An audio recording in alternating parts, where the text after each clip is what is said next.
I will be discussing today the disproportionate impact that the coronavirus COVID-19 is having on the African American community, basically vulnerable populations, but African American communities are those vulnerable populations. And that has been a subject, if you have been reading, the subject of my last two columns.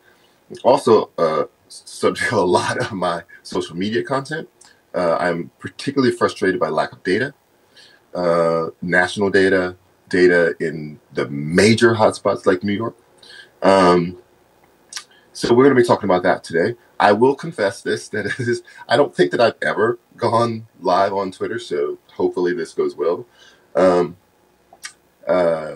So there's that. And so what I'm going to do is you give me questions. I will answer questions as they come up. There were some prepared. I didn't think they were great questions. So I'm just going to answer questions live. So since I don't have a question yet, I will start with this comment, which is I do not understand the lack of race-specific data being made available nationwide. I don't understand why it's not available in New York. It should be there.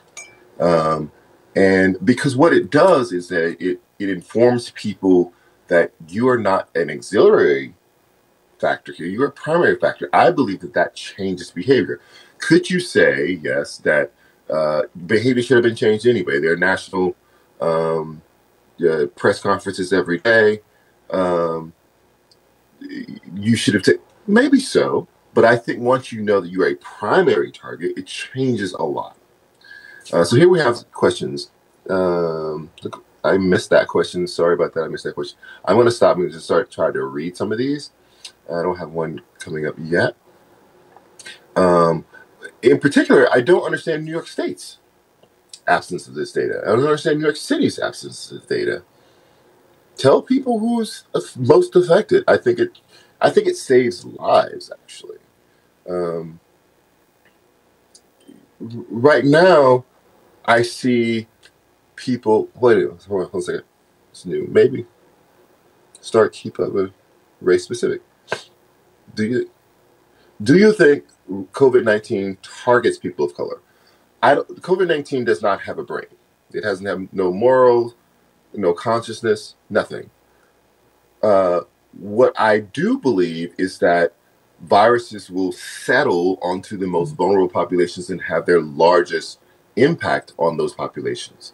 That means that if you have a society where there are built-in inequities that have existed in this particular case for centuries, and those cumulative inequities are what the virus finds, then the virus will settle into that most vulnerable population.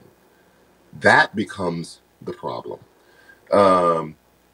So the question then becomes not one of targeting, but one of the virus finding a population